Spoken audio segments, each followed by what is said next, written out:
Railway station ಅಂದಮೇಲೆ station master ಇರಲೇಬೇಕು. ಆದರೆ ಬೆಕ್ಕನ್ನು ತಂದು ಸ್ಟೇಷನ್ ಮಾಸ್ಟರ್ ಮಾಡೋದನ್ನ ಎಲ್ಲಾದರೂ ನೋಡಿದ್ದೀರಾ? ಆ ರೀತಿಯ ವಿಚಿತ್ರ ರೈಲ್ವೆ ಸ್ಟೇಷನ್ ಇರೋದು ಜಪಾನಲ್ಲಿ. ಇಲ್ಲಿನ ಕಿನೋಕಾವಾ ಊರಿನ ಕಿಶಿ ರೈಲ್ವೆ ಸ್ಟೇಷನ್ ಬೇರೆಲ್ಲ ಸ್ಟೇಷನ್ಗಿಂತ ಡಿಫ್ರೆಂಟ್. ಯಾಕಂದರೆ ಇಲ್ಲಿನ ಸ್ಟೇಷನ್ ಮಾಸ್ಟರ್ ಬೆಕ್ಕು. ಇದೇ ಕಾರಣಕ್ಕೆ ಈ ರೈಲ್ವೆ ಸ್ಟೇಷನ್ ಜಪಾನ್ನ ಫಸ್ಟ್ ಕ್ಯಾಟ್ ಮಾಸ್ಟರ್ ಹೊಂದಿರೋ ರೈಲ್ವೆ ಸ್ಟೇಷನ್ ಅಂತಲೇ ಪಾಪ್ಯುಲರ್.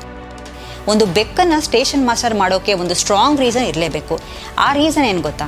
ಕಿಶಿ ರೈಲ್ವೆ ಸ್ಟೇಷನ್ನ ಆಪರೇಟ್ ಮಾಡ್ತಾ ಇದ್ದಿದ್ದು ವಕಾಯಾಮ ಎಲೆಕ್ಟ್ರಿಕ್ ರೈಲ್ವೆ ಅನ್ನೋ ಪ್ರೈವೇಟ್ ರೈಲ್ವೆ ಕಂಪ್ನಿ. 2001ರ ಸಮಯಕ್ಕೆ ಇಲ್ಲಿ ಟ್ರಾವೆಲ್ ಮಾಡೋ ಕಿಶಿಗಾವಾ ಲೈನ್ಗೆ ಪ್ಯಾಸೆಂಜರ್ಸ್ ತುಂಬಾ ಕಮ್ಮಿ ಆಗ್ತಾರೆ. ಇದರಿಂದಾಗಿ ಕಂಪ್ನಿಗೆ ಲಾಸ್ ಆಗೋದಕ್ಕೆ ಶುರುವಾಗುತ್ತೆ. ಇನ್ನು 2006ರ ಸಮಯಕ್ಕೆ ಈ ಲೈನಲ್ಲಿ ಓಡಾಡೋ ಟ್ರೈನ್ಗಳನ್ನ ಸ್ಟಾಪ್ ಮಾಡೋ ಆಲೋಚನೆಗೆ ಬರುತ್ತೆ ಕಂಪನಿ. ಇದರಿಂದಾಗಿ ಅಲ್ಲಿನ ಸುತ್ತಮುತ್ತ ಇದ್ದ ಅಂಗಡಿಗಳೆಲ್ಲ ವ್ಯಾಪಾರ ಇಲ್ಲದೆ ಬೇರೆ ಕಡೆ ಶಿಫ್ಟ್ ಮಾಡ್ತಾರೆ. ಹಾಗೆ ಶಿಫ್ಟ್ ಮಾಡೋ ಅಂಗಡಿ ಒಂದರಲ್ಲಿ ಬೆಕ್ಕಿನ ಮರಿಯೊಂದಿರುತ್ತೆ. ಅದರ ಹೆಸರು ಟಾಮಾ.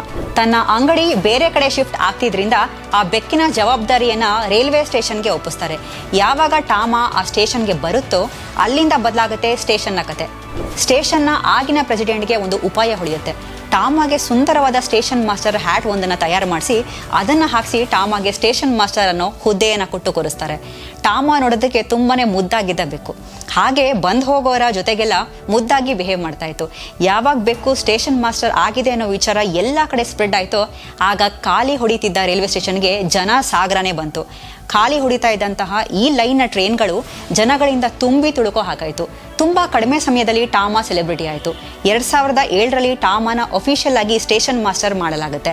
ಬಂದು ಹೋಗೋರೆಲ್ಲ ಅದರ ಜೊತೆ ಫೋಟೋ ತೆಗೆಸ್ಕೊಳ್ಳೋದಕ್ಕೆ ಶುರು ಮಾಡ್ತಾರೆ. ಇನ್ನು ಬೇರೆ ಬೇರೆ ಮ್ಯಾಗ್ಝಿನ್, TV ಚಾನೆಲ್ಗಳಲ್ಲೆಲ್ಲ ಟಾಮಾ ಹೆಸರು ಹರಿದಾಡುತ್ತೆ. ಇದರಿಂದಾಗಿ ಕ್ಲೋಸ್ ಮಾಡಬೇಕು ಅಂತ ಇದ್ದ ರೈಲ್ವೆ ಸ್ಟೇಷನ್ ಟೂರಿಸ್ಟ್ ಪ್ಲೇಸ್ ಆಗುತ್ತೆ. ಇದರಿಂದ ಕಂಪ್ನಿಗೆ ಸಾಕಷ್ಟು ಲಾಭ ಬರುತ್ತೆ. ಇನ್ನು 2008ರಲ್ಲಿ ಟಾಮಾಗೆ ಸೂಪರ್ ಸ್ಟೇಷನ್ ಮ್ಯಾನೇಜರ್ ಆಗಿ ಪ್ರಮೋಷನ್ ಕೂಡ ಸಿಗುತ್ತೆ. ದೇಶ ವಿದೇಶದಿಂದ ಟಾಮಾನ ನೋಡೋದಕ್ಕೆ ಅಂತಲೇ ಸಾಕಷ್ಟು ಜನ ಪ್ರತಿದಿನ ವಿಸಿಟ್ ಮಾಡ್ತಾರೆ. 2010ರಲ್ಲಿ ಟ್ಯಾಮೈಡೆನ್ ರೈಲ್ವೆ ಅಂತ ವಿಶೇಷ ಟ್ರೈನ್ ಕೂಡ ಶುರು ಮಾಡ್ತಾರೆ. ಇನ್ನು ಟಾಮಾಗೆ ಸಂಬಂಧಿಸಿದ ಮುದ್ದಾಗಿರೋ ಫೋಟೋಸ್, ಕಲರ್ಫುಲ್ ಬೋಗಿಗಳು, ಕಾರ್ಟೂನ್ ಇಮೇಜಸ್, ಚಿಕ್ಕ ಮಕ್ಕಳಿಗೆ ನೋಡಿದ ಕೂಡಲೇ ಇಷ್ಟ ಆಗುವಂತಹ ಡಿಸೈನ್ ಹೀಗೆ ತಯಾರು ಮಾಡಿದ್ರು ಟ್ಯಾಮೈಡೆನ್ ರೈಲನ್ನು. ಇನ್ನು ಟಾಮಾ ಹೆಸರು ಎಲ್ಲ ಕಡೆಯಲ್ಲೂ ಹರಿದಾಡೋ ಅಷ್ಟು ಪಾಪ್ಯುಲರ್ ಆಯಿತು. ಆದರೆ 2015ರಲ್ಲಿ 16 ವರ್ಷದ ಟಾಮಾ ಕೊನೆ ಉಸಿರೆಳೆಯುತ್ತೆ. ಲಾಸಲ್ಲಿದ್ದ ರೈಲ್ವೆ ಕಂಪ್ನಿಗೆ ಲಾಭದ ದಿಕ್ಕು ತೋರಿಸಿ ತಾನೂ ಸೆಲೆಬ್ರಿಟಿ ಹಾಗೆ ಪಾಪ್ಯುಲರ್ ಆಗಿ ಸಾವನ್ನಪ್ಪಿದ ಟಾಮಾನ ಇವತ್ತಿಗೂ ಅಲ್ಲಿನ ಎಲ್ಲರೂ ನೆನಪಿಸ್ಕೊಳ್ತಾರೆ. ಇನ್ನು ಟಾಮಾ ಈಗ ಇಲ್ಲದೆ ಇರಬಹುದು. ಹಾಗಂತ ಸ್ಟೇಷನ್ ಮಾಸ್ಟರ್ ಹುದ್ದೆ ಖಾಲಿ ಇದೆ ಅನ್ಕೋಬೇಡಿ. ಆ ಜಾಗಕ್ಕೆ ನಿಟಾಮಾ ಅನ್ನೋ 8 ವರ್ಷದ ಬೆಕ್ಕು ಬಂದಿದೆ.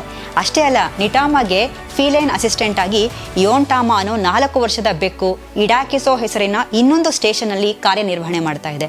ಹೀಗೆ ಟಾಮಾಯಿಂದ ಎಲ್ಲ ಬದಲಾಯಿತು. ನೀವು ಕ್ಯಾಟ್ ಲವರಾ? ನಿಮ್ಮ ಮನೇಲಿರೋ ಬೆಕ್ಕಿನ ಹೆಸರನ್ನ ಕಮೆಂಟ್ ಸೆಕ್ಷನಲ್ಲಿ ಕಮೆಂಟ್ ಮಾಡಿ ತಿಳಿಸಿ.